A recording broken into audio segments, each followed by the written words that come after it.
We laugh. We cry. We learn.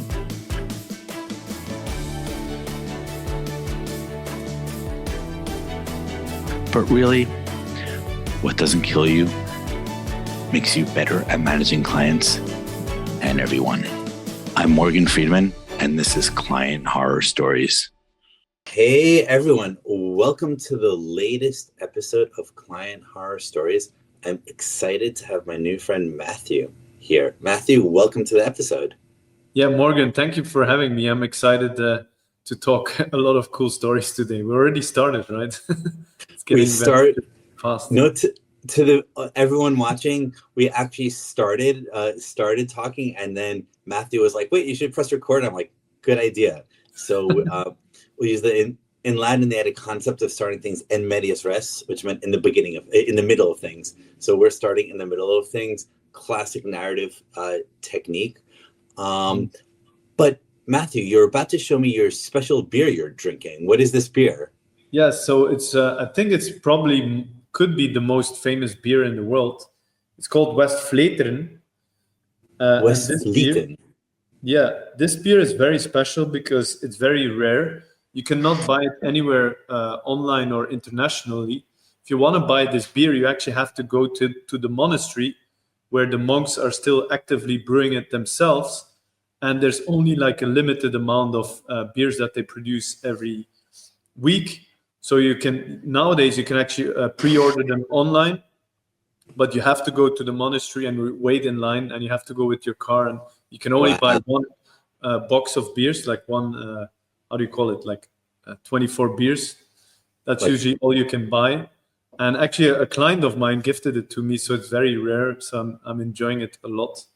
And yeah, it's also special because it's quite funny. A lot of international brewing companies try to convince the monks to sell it, and they're giving them like millions to buy it, but they're like, no, we're doing it old school, and we're not selling our our recipe or our beer. I had never heard of that my entire life. On every subject out there, I either know everything or I know nothing. And most subjects I know nothing about. And beer, I know nothing about. So I had no clue that monks even brewed beer. Yeah. Do you like beer, or you're more of a different? I go right Irish. for the whiskey. You drink the Irish. I go right for the whiskey, which is in my coffee as we speak. Irish coffee. Cheers. Cheers. And before we jump into today's story, I was about to say something interesting when you said press record, but I forget what it is. Do you happen to remember? I think we were talking about like the hardest thing is to start something and to finish it. Most people get both wrong or something.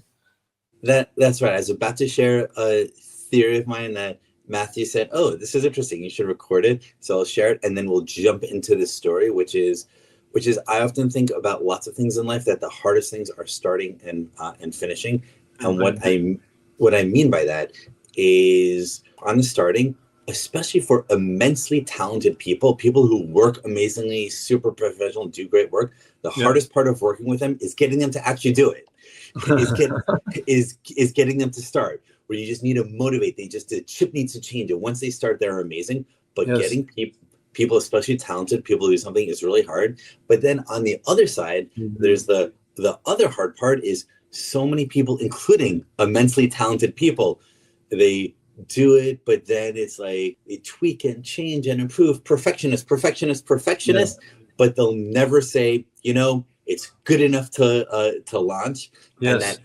And having that confidence and strength to say, I'm going to get out there is bookends are the two hardest parts of doing it. Yeah, I have some good stories around that as well. Yeah, it's very interesting. For me, it was very hard to do that. But can I tell the story?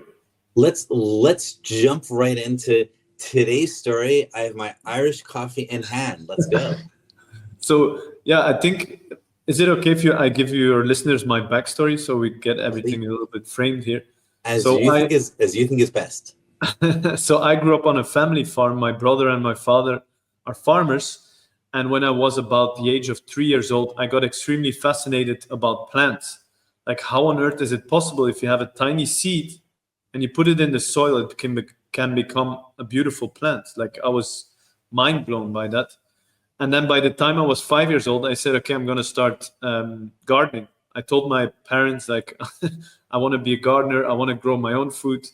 And they said, no, we don't have time for that. It's like a big farm with mostly cattle and cash crops, so no time or space to do vegetable growing. Eventually, they said yes. And I started out, and I had a lot of, like, I had a win at the beginning, but then I failed completely because my garden was completely overgrown by weeds. I was devastated. And then only later in life, when I studied a bachelor in landscape architecture, master degree, I studied in Germany. I got like a 9-to-5 job there. And I find myself in a 9-to-5 job. And all of a sudden, I'm completely burned out because I signed up to become a landscape architect, to work outside, to do amazing projects all over the world. And I said, like, you know what, I'm going to quit my job and I'm going to hit the road and travel the world and really understand what is this about? Like, how can we create beautiful environments that are also easy to maintain and that are good for our planet? So I went on this quest and I visited a lot of farms, ecotourism projects, and from that experience, I actually then also went to the Amazon rainforest, which was amazing. I can highly recommend it. It's a very hostile environment, to be honest, Morgan. There's like lots of spiders and deadly animals, but still was so impressive to see it. And as I went there, I got malaria. Like, not a malaria, I got dengue, which is similar to malaria. It's, I don't know if it's worse, I don't know. But I got it. And it was like a wake-up call for me from Mother Nature. Like, that's how I interpreted it, because my life went really south. Like, I lost I didn't have any income. I was struggling. I was sick. And from that experience, I said, okay, let's build my life from scratch. And I started my own business. And then, because I believe that business is one of probably the best ways to make a change in the world. Like, policies are not doing a very good job at it. And it's not getting better currently either, if you look in the whole world. So how can we make change? It's through business, changing people. So I started my garden design company. I help people to design the garden. Right. And actually, why I'm telling you my whole backstory is that the hardest part for me was really to start and finish things. Just like you said, I was kind of like perfectionist. I want to do things really well. And I actually hired a coach because I had this idea to teach people how to design, create, and maintain their own garden. Because actually, it was a funny story. I had finished a garden design project for one of my clients, and we did it. She was super happy. Everything was finished. And as the project was done, she comes to me and says, like, you know what? I'm actually sick and tired of a landscape architect. I was like, whoa, that's not good news. But what she said, she immediately corrected herself and said, like, I want to experience what it is myself to design, to create my own garden. So I thought, like, hey, you know what? I'm going to teach you everything that I know about gardening that I've gathered over the years from traveling, studying. And I hired a coach because I was like, how am I going to do this? Like, I know so much. I studied for 5 years. I have 10 years of experience. And he really helped me to say, like, okay, you got to keep it simple, make it like tangible, make it 9 weeks. And like you said, have a start and have a clear. So that's what we did. And the program is now quite successful. Like, it's helping people to do it and to create their own garden, which is quite unique. Yeah. I love that story. It's also a good example of how starting, finishing something is emotionally difficult. But I'm excited that you discovered this direction and you are running with it. Yeah, I think what you said is really important, because starting something is hard. You like overthinking it. Is it the right way? Should I wait? But actually, what I did, I sold my course first. It was a 9-week program. I had like the rough 9 steps of what I wanted to do. And then my coach said, okay, now go and sell it first. I was like, what do you mean? I don't have the whole thing ready. No, you trust me. You know your game. You've been doing it for such a long time. First sell it to people and then come back, and then we'll build a whole program. So that was pretty cool, because amazing. I'm very grateful that we did it in that way, because if we wouldn't have done it, there's also, like you said, like starting is one thing, but finishing is another thing. And I think if I would have, like, it's a 9-week program, there's interactive videos, I show a lot of stuff. And I think if I would have decided, I'm first going to record everything, I'm going to package it, and then I'm going to sell it, probably I would have never finished it, in all honesty, because it was a lot of work. And I just kept doing it because every week I had my weekly call with my people that bought my course. So I was like, I had to show up, I had to deliver, and I stayed consistently, especially like the last 3 weeks. I would say it was the hardest. So people bought the course. Yes. And since it wasn't ready, you said, "Oh, we'll have a weekly session," and that bought you time until it was ready. Exactly. It's still today. Actually, it's a little bit different. Still today, we have a weekly call, just like a check-in moment, ask questions, see if everything is clear. But then every week I send them by email. Actually, that's like there's 23 modules. They get a few emails a week. So I sold the course, and I would send my first 3 videos. I would have my weekly meeting. I would ask them, do you understand everything? I would also take their feedback. And then in the next week, before we would meet for the next meeting, I would produce the other videos. So I was like, I think I was even just 1 week ahead of time. So I had a bit of a buffer. I see. But still, I had to like produce everything and because I had like the curriculum of what I wanted to teach. I designed that, and then I was like, okay, now you have to teach. And it was very intense, but now I have this program that I'm selling to people all over the world, and it's really successful. Like, I've also incorporated some AI system, which back then was quite unique. It really helps people. Pretty much what we do, if I can explain, is like we feed the system with a lot of data, like where are you in the world, what soil type do you have, everything. And it's quite a lot. And then we put that in a prompt, and then it spits out the list of plants that will grow like 100% sure in your garden. You also know how to maintain them, how to plant them, how many plants you will need.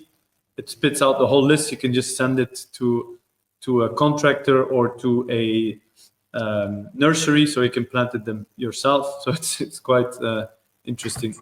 Wow. It saved me a lot of time for my own business, because I do also one-on-one work for people that don't have the time to follow my course, and obviously it's more expensive. So I use it all the time now. Like, I have all my prompts. It's really a time saver. Amazing. I love the life course. It is inspirational.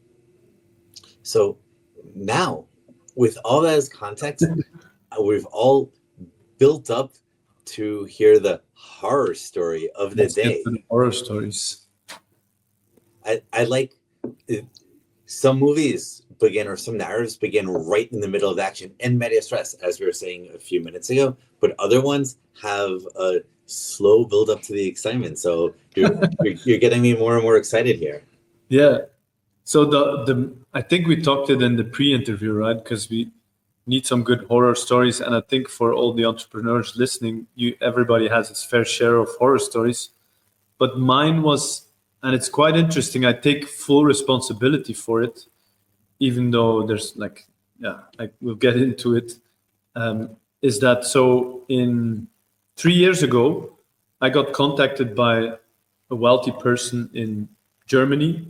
I can even say the city. Yeah, it was in Frankfurt, in one of like the major streets, or one of the most famous streets in Frankfurt. And he contacted us because he liked our work. He had heard some good things about us. And I said, let's talk, let's meet. So we started our conversation. It sounded all good.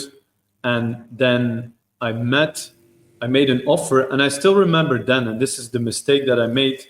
I was thinking like, wow, this could be an amazing project. I can make a shitload of money on this client.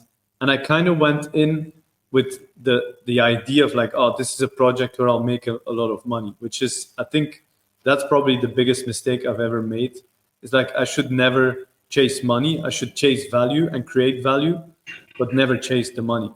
So I think there was already something. And also at that time, I and we started conversations. I asked him some questions. My personal gut feeling was saying like, this could become a kind of a difficult project, maybe even a difficult client. He seems nice, but is he really trustworthy? I don't know. It doesn't feel good. But you know what? Fuck it. I can make a lot of money. Let's do it. So I went in. I made the whole design. So just a few comments on that to pause. First, I think there are two observations you made that are worth calling out. First, trust your gut instinct. So yeah, exactly. So it's not just the one mistake of chasing the money; it's the two mistakes of chasing the money and not following your gut instincts. And totally. I agree. Yeah, your gut knows more than your mind. On chasing the money, what I would add to that is I definitely agree. You want to create value more than chasing the money, and I feel like this is one of the lessons that is easy to understand intellectually, but hard to emotionally internalize. Because especially when you're young and just starting out in your career, you see a project with lots and lots of zeros at the end of the number. Oh my God, this is such a big number. Like, I can't believe I'm starting out it's my first year in business.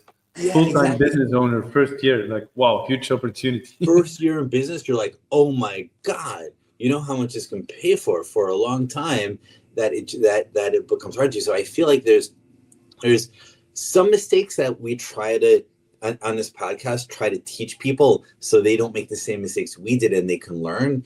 But there's another class of mistakes you have to make yourself in order to like live through that experience and mature. Yes, it was a very expensive teaching. Like I've studied some master. I know in the US a master degree is quite expensive, but that was probably the price of what it ended up costing, or like. But it was it's probably less, but I don't know the price of university. Maybe for 1 year. But anyways, like the project started off, we made the designs, everything was good. That's how we work in all of our projects. We first make a concept, then we make a design, we sit together with the client, we show what on a plan base, we show what we're gonna do. And then I made a complete quote of like what is gonna cost the whole project to actually build it. And the guy was also like, oh, this is amazing, I want it fast, I want it really now.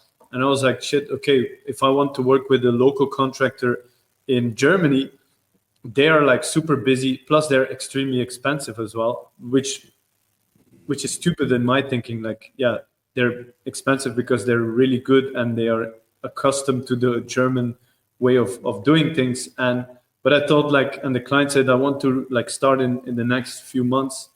And I contacted some local companies to build it, but they were all like, no, I'm full until next year. So I said, okay, you know what? We're going to do something crazy. We're going to build it with a Belgian company, which is like 9 hours drive by car. And we also needed to get like trucks. What do you call the big trucks? Not the car trucks. What do you call those? I don't know. For loading, like for transportation trucks, the really big ones. Yeah. Is it the truck or what is it then? Like a car? Like a pickup truck is also a truck, but the bigger ones? Or is it both trucks in English? There are technical words that people who are really into cars will know. I'm a New Yorker. New Yorkers don't drive, and New Yorkers hate taxi. Cars. That's all you know. Yeah, I know how to hail a taxi, and I have lots of thoughts. I have lots of thoughts and strategies on hailing taxis. The simplified, non-technical one is car, pickup truck, and truck. So truck is just the big category. Those really huge trucks where there's the front part and then behind it they have the other part that's hooked like that. I think they call a 16-wheeler. I think. Oh yeah. But vans are small trucks. So there's pickup truck, van, pickup truck, 16-wheeler. Yeah. I don't know the technical differentiations. No, yeah. So, but it must have been one of those bigger trucks. But anyways, I convinced a contractor in Belgium to say like a crazy one that is also adventurous to say like, hey, we're gonna do this project in Germany. You want to come? Let's put the numbers together. We did the calculations, obviously way too rough and not well calculated. I was like you're saying, I saw some zeros and I thought it was like a lot of money, but then I forgot some other costs that were still coming up.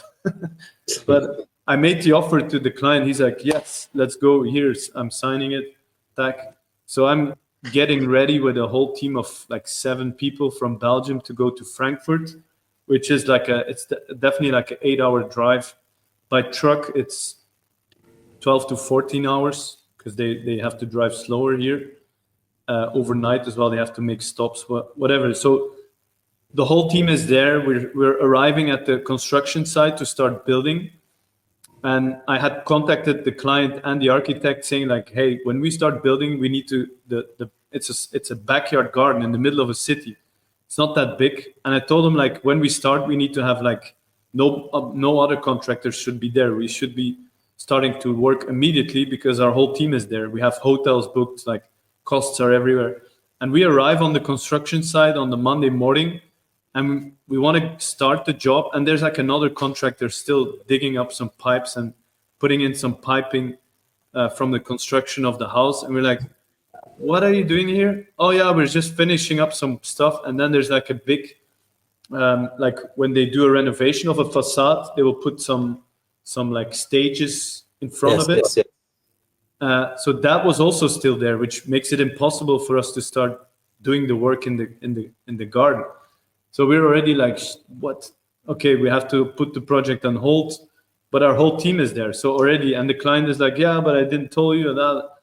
Miscommunication. It was already like a mess when it started.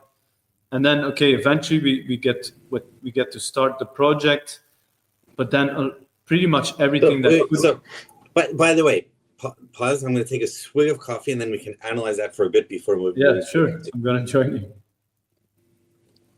Drink your beer from the monastery. Yeah.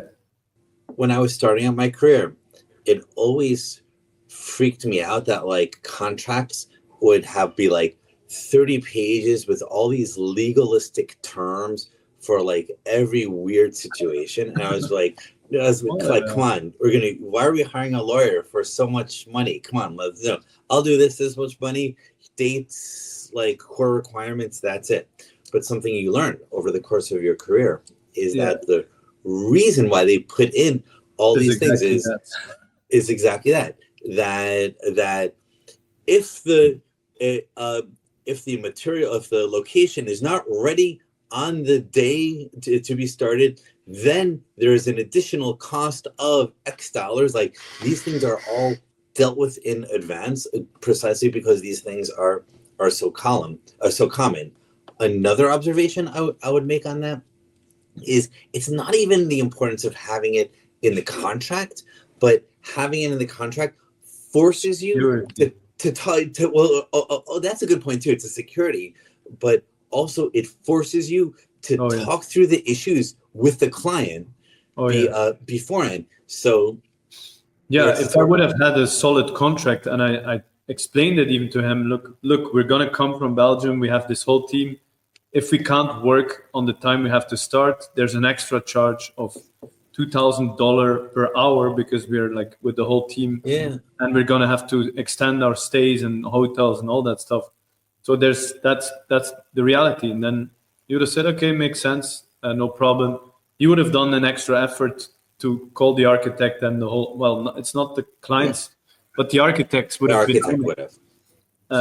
make sure that it's 100%. And this is actually a really important point that has come up in passing in previous client heart story episodes, but we've never really discussed like we are now. And I think it's a very important point that by getting these in writing in the contract, forcing the conversation so that, because if it's like hidden on page 23, 23 of a contract, like they're not going to notice it. And when you do say, hey, but the contract says this, like, no, I don't want to pay. But by putting it in and communicating it beforehand, and not just communicating it once, super communicating it in documentable type ways. Because when you communicate it, hey, call you, no, it's easy for him to say, no, I didn't know.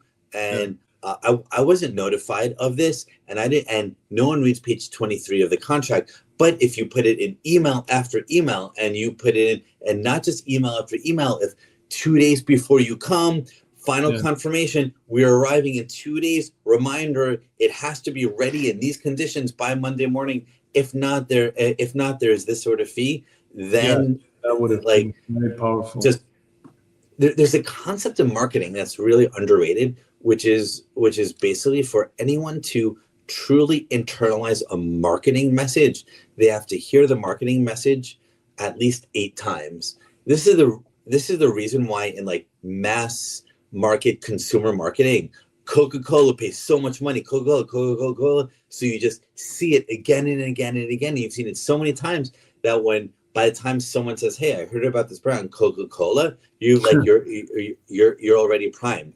That you don't internalize it until you've seen it 8 times. And I sometimes apply that to just managing clients. There's a really, really important message that the client needs to know, such as it needs to friggin' absolutely be ready no matter what. At this date and that time, I will repeat it and repeat it and repeat it. And I have to say, many people I've worked with and employees, partners, make fun of me for repeating things too much. And I'm like, dude, I'd rather repeat too much. Better save it, sorry. Exactly, and have it hammered in. And no, it's not friggin' pristine ready. They're getting charged $2,000 an hour, as opposed to be safe than sorry. Then, oh my God, phooey, we need to wait 3 days and we can't do anything because the land's not ready. It's very interesting. I never thought about it in that way, that you're actually, in that sense, you're setting yourself up for success.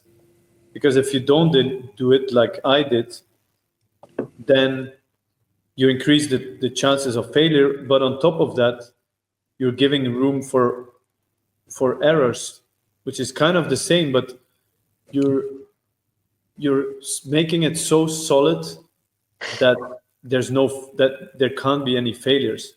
Because if you don't do it, then, and if it happens, which it's maybe 1 out of 10, which is still it's very unlikely, but it does happen, then you know what you're going to get, or your client knows what you're going to get.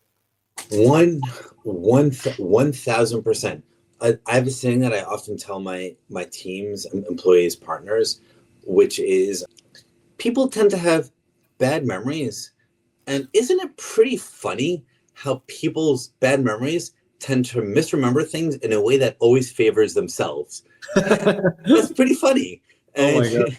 You have to have it in writing. You have to send an email. Exactly. Because it's if you tell them once, they'll misremember it in the way that favors themselves. Tell them 3 times, they'll misremember it. Hide it in a contract. You have to hammer it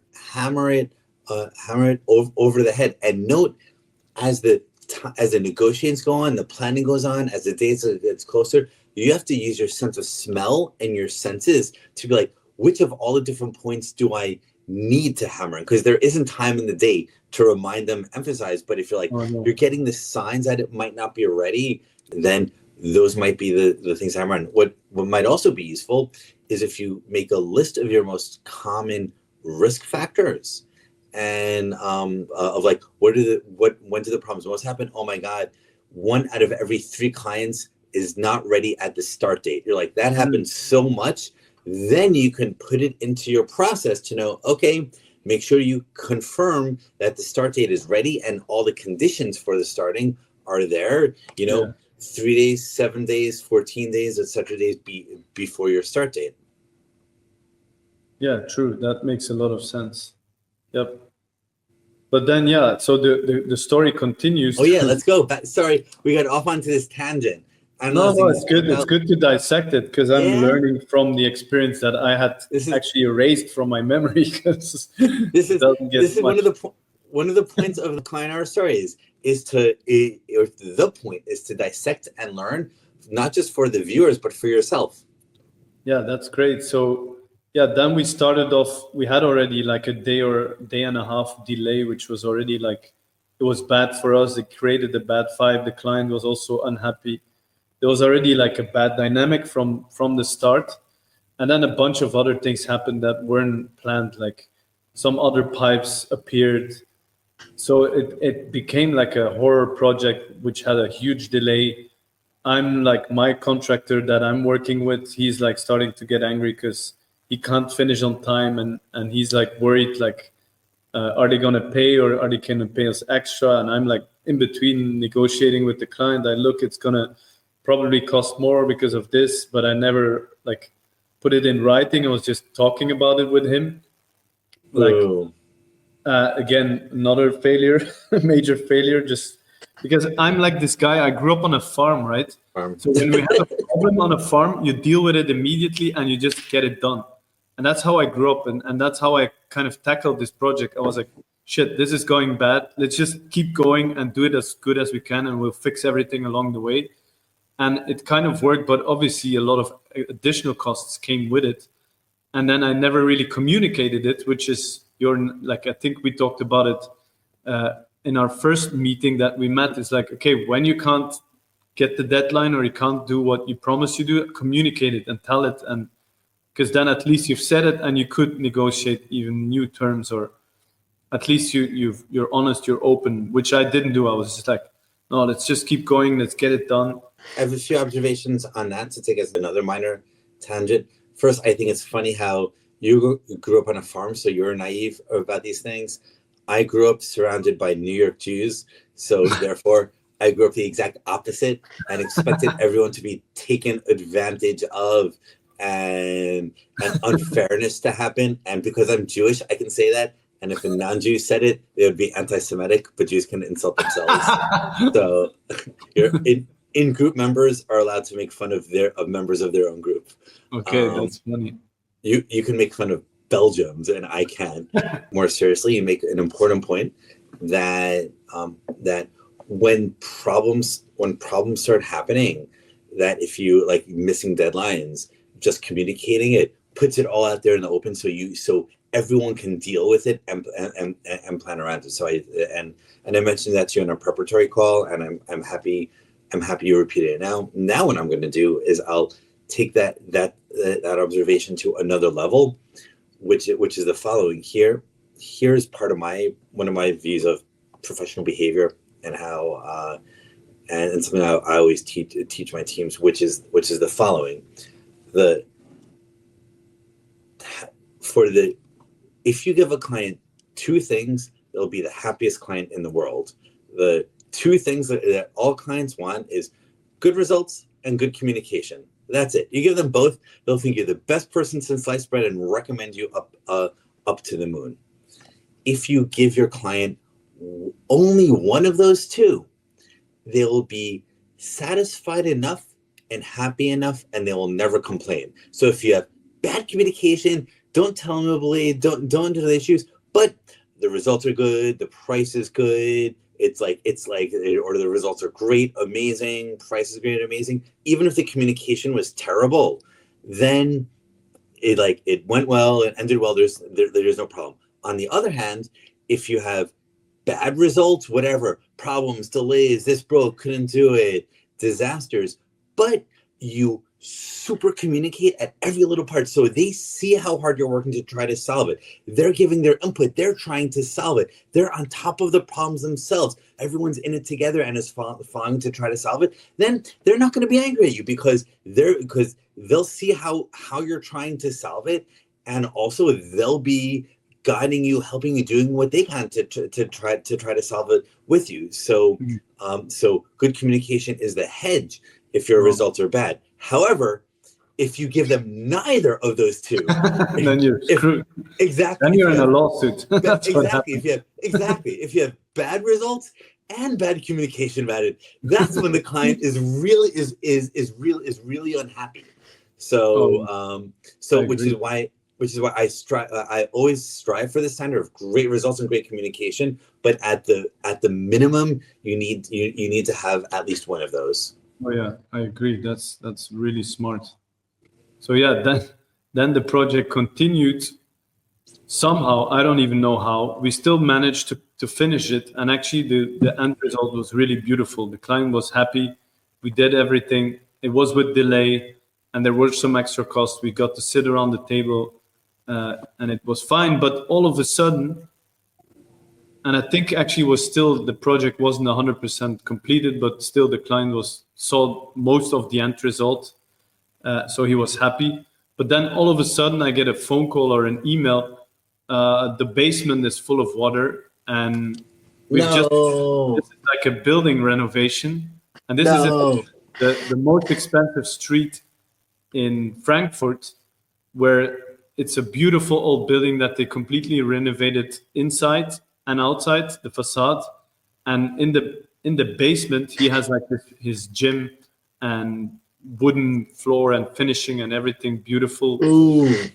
And so, obviously we're the first one that is like, hey, there's huge water damage in the basement. There's been a lot of rain in Frankfurt, and there's water in our basement. It wasn't there before, so you guys did it.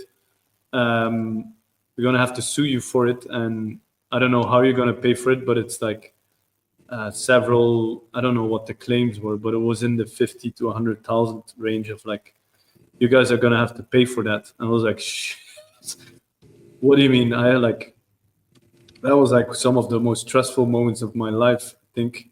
Like I've been through extended stressful moments, but the height of the amount of stress, that was like, shit, I can like go and work. I can close my company. Like, but then what we unfortunately we did is, and this is maybe for people in construction that are listening, is like you have to make so much pictures before you start doing any intervention. And luckily, before we started the construction of the garden, I did my tour and I made a bunch of pictures. And now I'm even making videos. Before we do anything, I make a whole video. And then on one of the pictures that I made before we started, there was another contractor digging up some stuff in the yard, putting in some pipes. And luckily, even on that picture that I took, I only realized it later because I was scrolling through my pictures. I saw the guy with the machine hitting the foundation of the house. So I was like, okay. Wait, you got a picture of the guy actually hitting the foundation? Yeah, he was like scratching it with the machine, and you saw some bricks are loose because this is like a house from 1800s. And they have like, those houses, the basement, they had like double walls. So one wall to stop the humidity, another wall to have like aeration. So the other company had destroyed or damaged one of those walls. So obviously we had completely finished everything above ground, and the pavement is like drainable. We had like, this is crazy. We had like beautiful old stones from a farmhouse in Belgium, thick slabs, like natural slabs that were this thick. And you could tell like the older the stones are from like 1700, 1600, the thicker they are. So we knew like these are really old stones, and they're beautiful, finished. Like there's a mix of a natural stone with marble, which is extremely rare. That was like, to put that was 400 euros per square meter, just the material alone. But the client loved it. He said like, wow, I want this in my garden. Finishing was good, but then we have this damage in the yard. But then, we have this kind of lawsuit hanging above our heads where I'm starting to call a lawyer and calling some friends, like, who do you know in the Frankfurt area?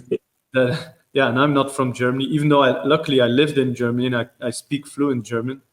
So, and I have a dear friend, and I sent him a message a few weeks or days ago because the court case was finally finished.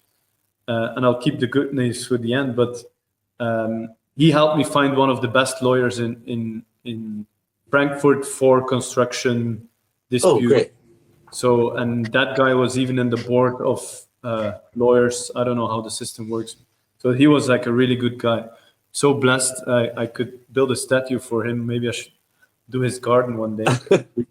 But he managed to help me so much. And it was a good experience in terms of like getting to understand the legal system in Germany and also preparing well, because I knew this guy is costing like 400 euros an hour, which I don't know if that's a lot in the US, but for me, that's a huge amount of money that I didn't have even. So I was like, I'm going to prepare every document and every email and so that was good for me to learn to do that as well. And then court case started. We started also negotiating before the client was like very disappointed. So, and he's, I don't know if that we can say that, but he was very, very, very wealthy. And I talked to my lawyer. He said, this guy is not going to stop. He's just going to keep suing you. He wants to squeeze you out. Either we keep going, we go all the way and we go into court, or you just pay the 50,000 or the 100,000. And I was like, this is not my fault. That's not justice. I'm not going to back down. I made the decision to continue. Eventually, we got some like agreements on negotiating. But then he continued, and he still wanted 15,000 for plants that were presumably not growing. Like the plants were not dead, but they were not growing fast enough. So that was the final court case, and that actually went to court. Like I have all like 50 pages of claims where like one small bush, they would describe the bush was planted then, and I planted it, and then this and that, and then the guy, I was like, dude, I could have like replanted it or whatever, and it wasn't dead. So they made a whole big buzz about it because he still wanted to get his point and get 15,000 from me. Luckily, just a few weeks ago, we got, or a couple months ago, I guess I'm erasing this faster from my memory that I think, but we won the court case. And Congratulations. Well, we didn't, like in Germany, you can't really win or lose a case. It's only in percentages. So we got 92%. We were 92% in our right. So 8% of we did some mistakes, which is quite funny, right? It's not like you're right or you're wrong. You're only 92% right, which is, I never had such high scores in school. So so that was, a very tough story, tough moment. And Congratulations on the victory, at least the 92% of the victory. Yes.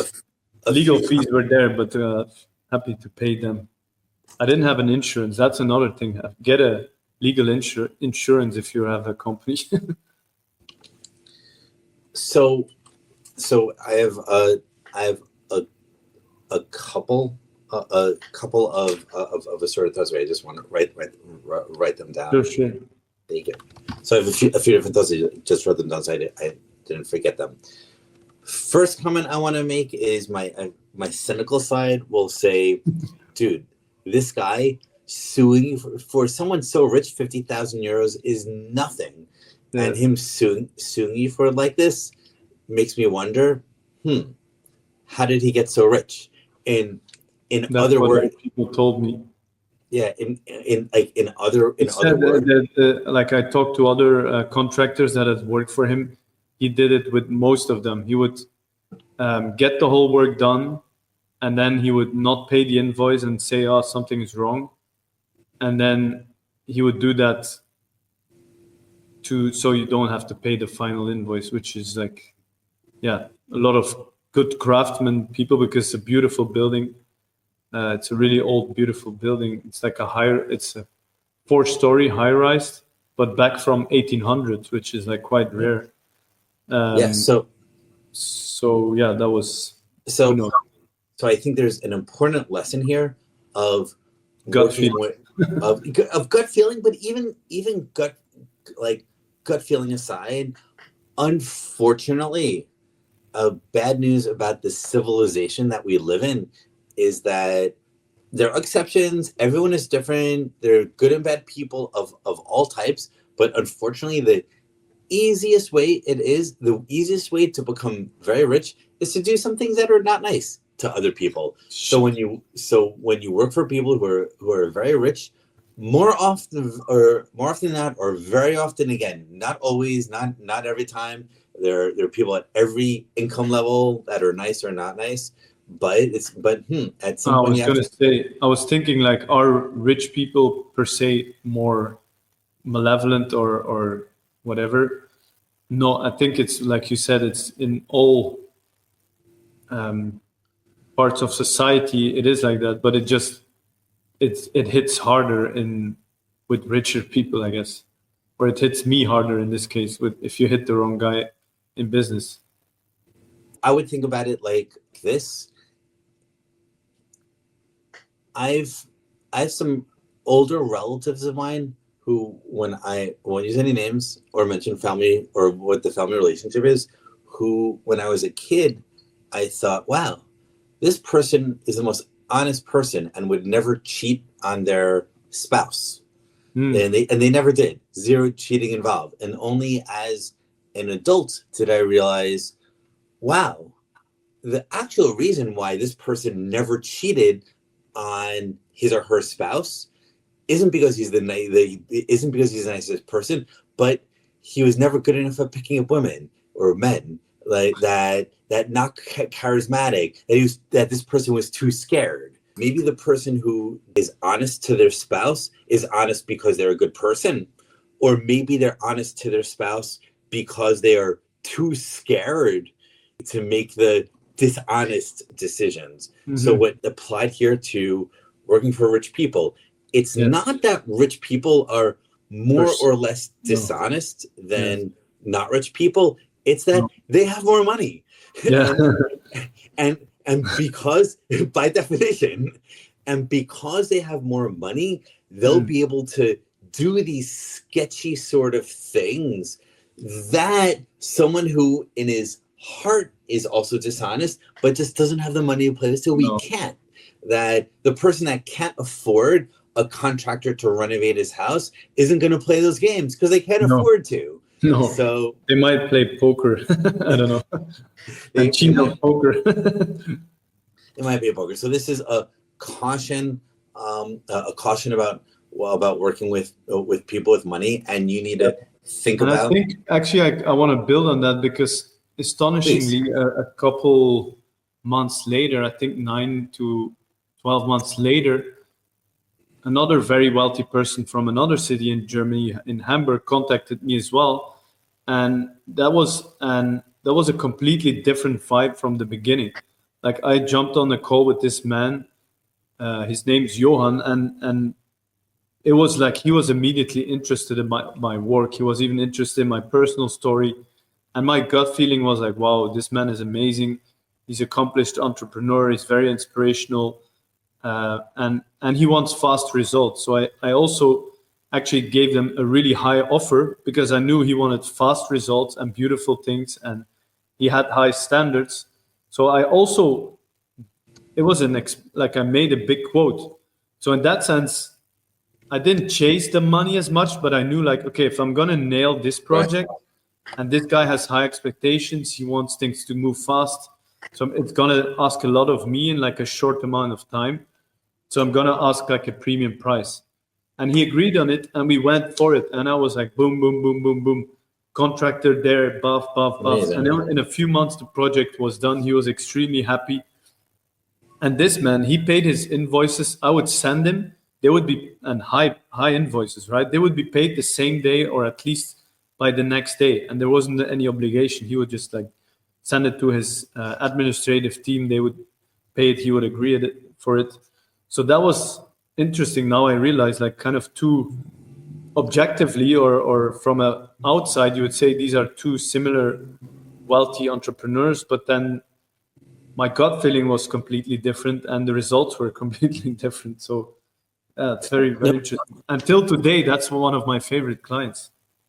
But by the way, I will just point out that their personalities are consistent with the stereotypes of the city, at least I as an American have, where you think about Frankfurt as the finance capital of Germany. You think it's where the asshole frat boys that stock market, the people you can't stand, like the finance bros, like that's the type in Frankfurt. Those are the people who would rip you off.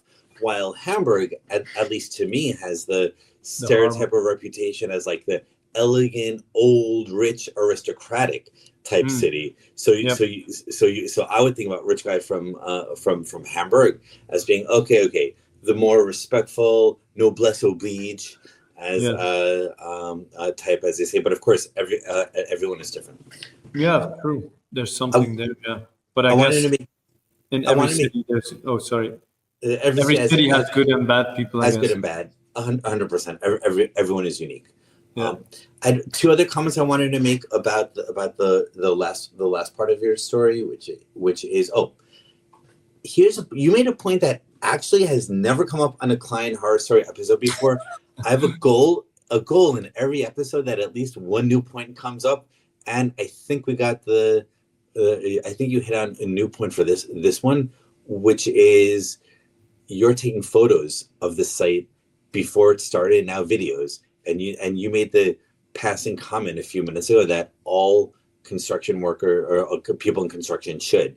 I had never quite thought about it before. I know nothing about construction, but that's a really interesting point.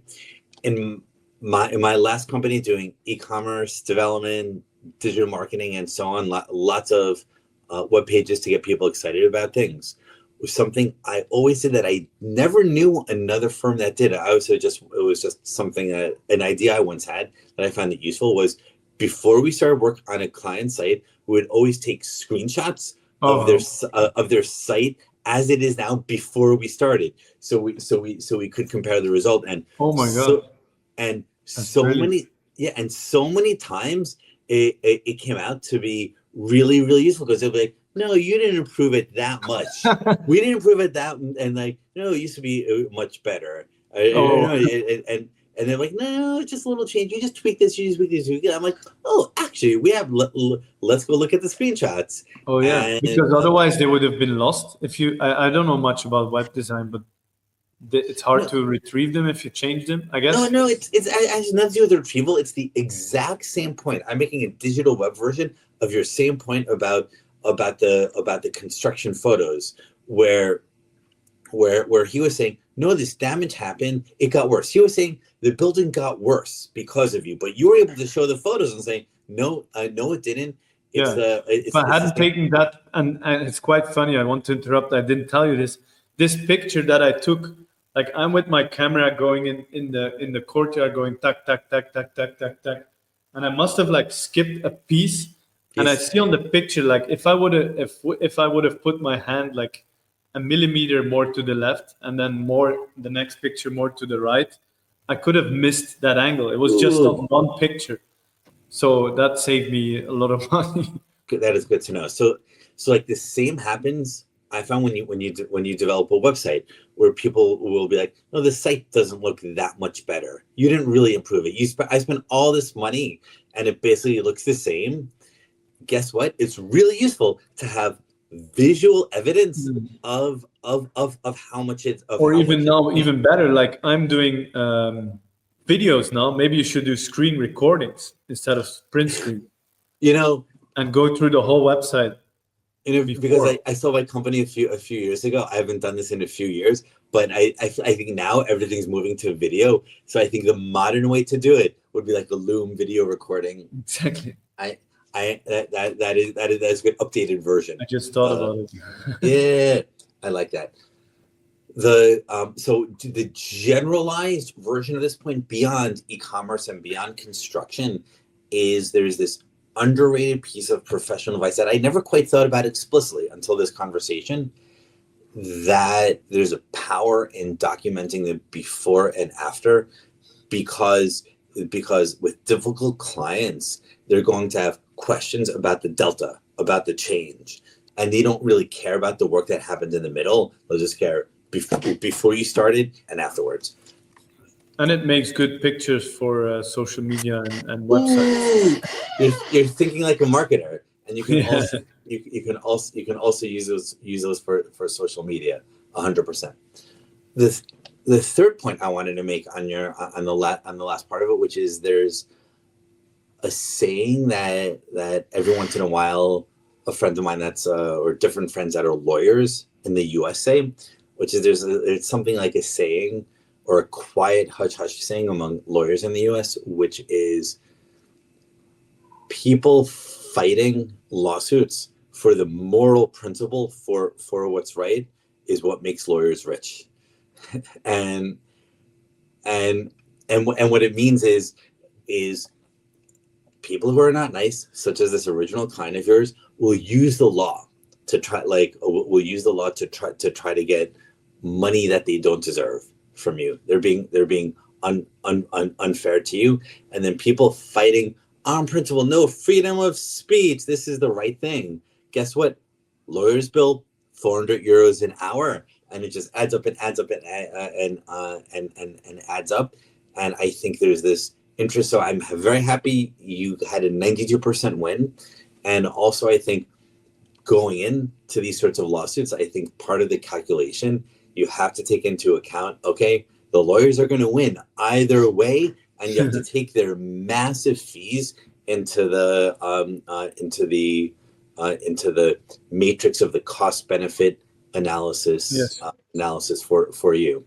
I think that's a good point, and that's what I learned as well. When I know that a project could escalate, like even if you do your best, sometimes just shit hits the fan. You know, it's just maybe it's the weather, or it's not.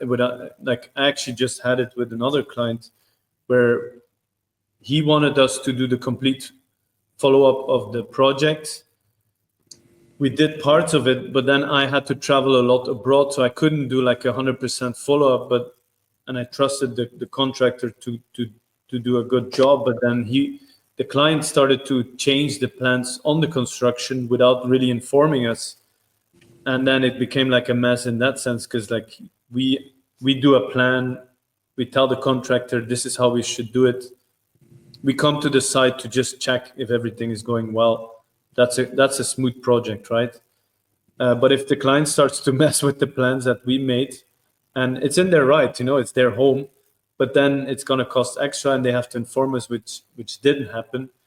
So I was just 2 days ago in a meeting with that client, because he had sent us like the project is finished, and he had sent us like an extremely long email, and that's, I guess, what people also do. They wait until the project is done and everything's kind of ready.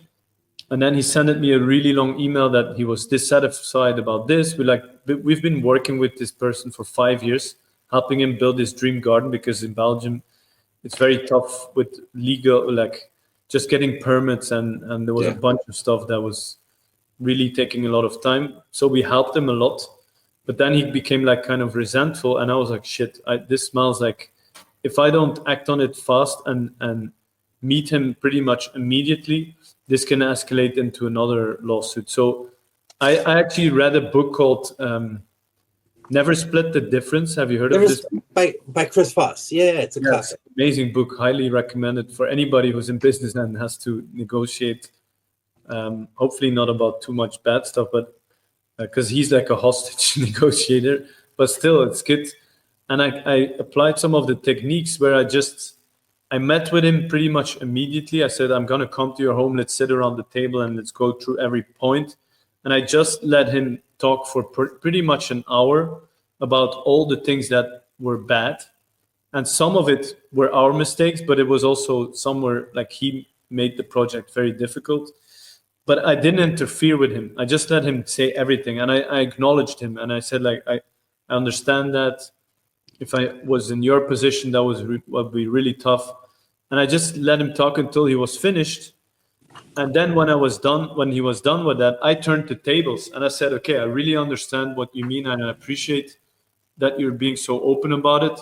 But, you know, for us, it wasn't easy either. And this is why, I said, okay, we wanted to do this, but then that happened. And I came with the facts. And he then also started to understand my point of view. So we both got different point of views, and we both started to understand each other, and then it kind of de-escalated the situation. So I guess I'm becoming really good at negotiations these days. Yeah, there you go. Chris Voss is a classic, and it's one of the canonical modern books in the canon. 3 little comments I want to make just based on your last set of thoughts, which were all little pieces of advice for all of our listeners, and then we can wrap up. First, I'm trying to think what other lessons and what are the things you could have done to avoid this situation, and 3 things come to mind. First, a lot of consultants like you and builders and so on wait for the end for the huge payment. But I really want to point out, you really don't have to do that. And lots of people also get paid everything up front. So, yes, it's quite funny that you bring it up, because today I had another of these crisis moments where, like, shit, man, I have to reevaluate my business, payments, cash flow. Because last month I had all I had to pay the lawyers, and I've even had another horror story that I didn't tell you about. If you want, I can still tell you, but and then we're good. But I had a lot of unexpected costs racing towards me last month, so I had to pay a lot. Now it's like, okay, I need faster. Like cash flow is king, right? You've probably heard people saying that. Yeah. So now what I do is like I make my price, and I have like specific, like a menu you can pick from different. And when I have a meeting with a potential client, I'll pick the menu that suits them best, and I'll present that one. And I'll tell you, this is the price. I'll give you a huge discount if you pay it in full today. So we don't even have to talk about it. We'll get everything done. And that I've done that with a few clients. It's very liberating because you kind of get this money payment behind you, and you can really focus on creating value and getting after the results, and not because otherwise there's this weird dynamic. If you do it like in phases or stages, like your client knows like, he's close to finishing that phase. I'm just going to ask a few more questions and just let it sit for a bit longer on my desk so I don't have to pay the next invoice. That's what probably it's even subconsciously. People are not that evil, or it's just subconsciously, I guess. I still believe in the goodness of all people. But and now when I do prepayment, and if they don't want the full discount, then we can split it up in payments, but not so much anymore. Like at the end, you just invoice the big invoice. You're right. That's a huge piece of advice. I love your strategy of giving a big discount for prepayment, and then there are also variations of that. For example, for the people that don't want the big discount and they would rather wait, like for those, there are ways you can play with that to avoid this as well, which is, for example, instead of just doing 50% upfront, 50% upon completion, you could do things like 70% upfront, 30% upon completion, because that way, because people always wait until the end to bring up all these problems, and they hold back the final payment. But the smaller the final payment, the lower your risk, and lower your risk, and the easier it is for you to walk away. And you might be able to pay your lawyer to sue him. Or to counter them. And this actually goes to my two next points, which is part of my personal strategy. Is I do excessive documentation, far too much. Every little thing, document, repeat again and again and again. And guess what? Not just does that make sure people we're on the same page, and not just does it hammer the points into them, but it on the subconscious and conscious level, it lets these people know that they can't sue you, they can't cause a problem, because their emails will be subpoenaed, and you'll give the email to the court in 2 seconds, emails or whatever platform, and every single little thing they said they did what was agreed to will be right there in time. And they can argue with it. So I train my teams, and what I do myself is to go far above and beyond in the normal sort of things. So not even like informal conversations, even things we're considering. We just have a conversation about this, even if it's not agreed to. I'd be like, great talking to you today about this. We brought up the idea of maybe doing this for this. We're continuing the conversation on that next week. Even when there is no big decision or change, by having that whole track record, habit of doing it, you get into the habit of doing it. And a key way to think about it is, imagine you are a judge. From a judge's point of view, they do not know you, and they do not know the owner of the house in Frankfurt. So it's a fair judge, unbiased, fair judge, doesn't know you, doesn't know this guy, equal.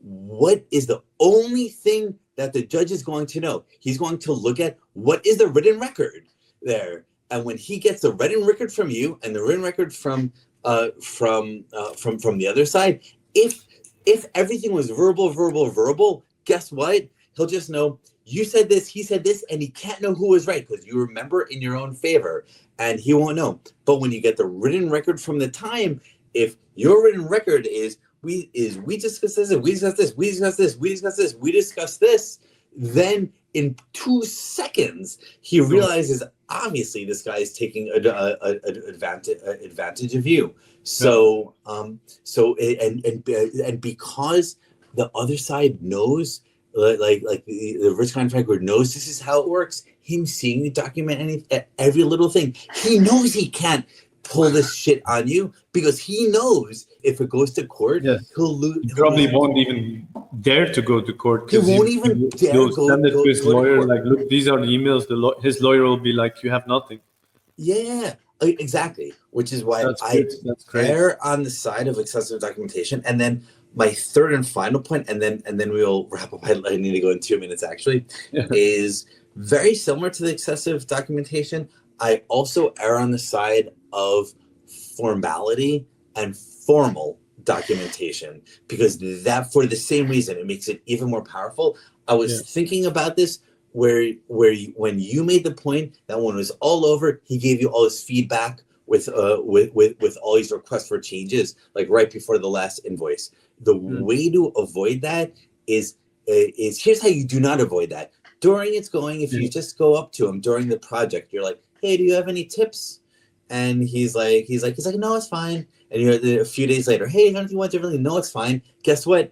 It's so informal. It's giving him the opportunity at the very end before the last invoice to ask for 10 more things that weren't planned. However, if in a very formal way, you do something like here's, you don't even need to tell him. You could on your own, without letting him know, divide the project into five phases. And when you finish what you think is phase 1, you can send him a formal Google form. Hey, we've estimated that the project is 20% done. So we just wanted to get your feedback now to see if there's anything that you think needs to be. Here's what we did so far. Do you think there's anything we need to be changed? If you do that in a formal way with like a Google Docs, for example.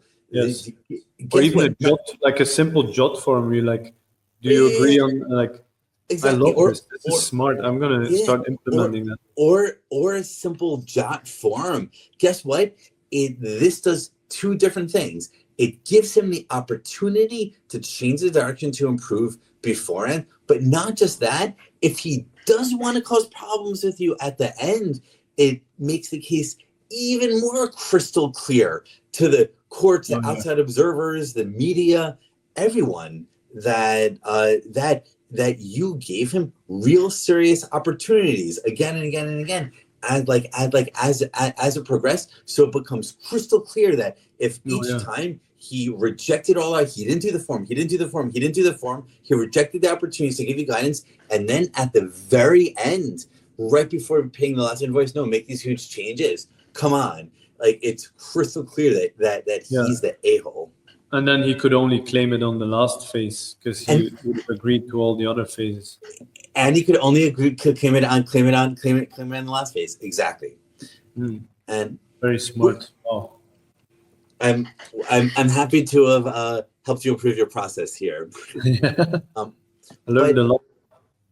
But this was fun. I actually need to run. Before we started, you said that you might play the piano on the episode, I got really excited. Oh, you want me to still do that? If you have 2 minutes, just so I think it'll be fun to be able to tell everyone. Yeah, sure. Just played some piano. My laptop here.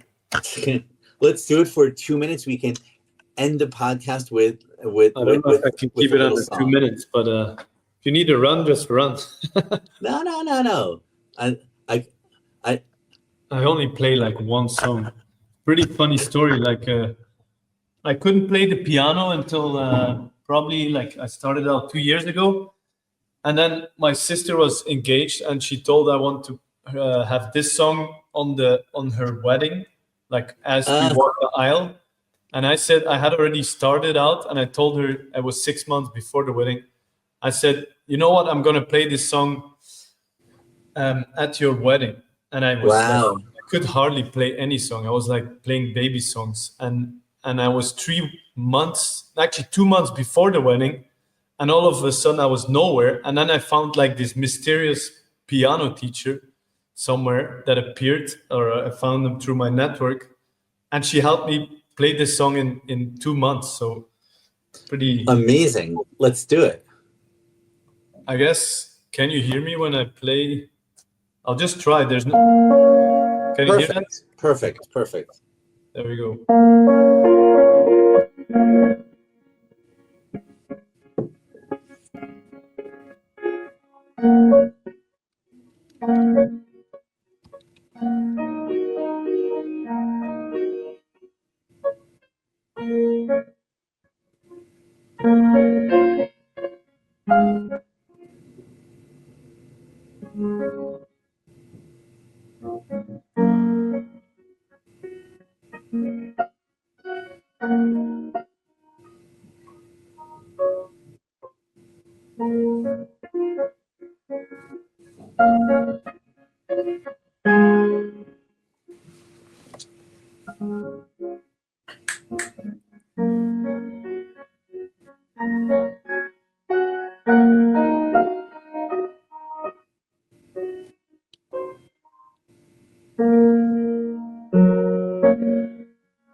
That was beautiful and a great way to end the episode.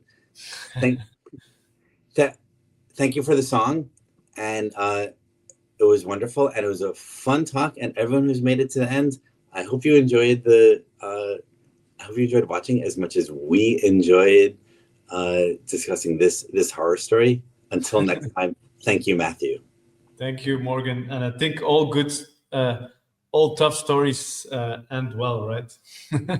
Yes, excellent final observation. Thank you, everyone.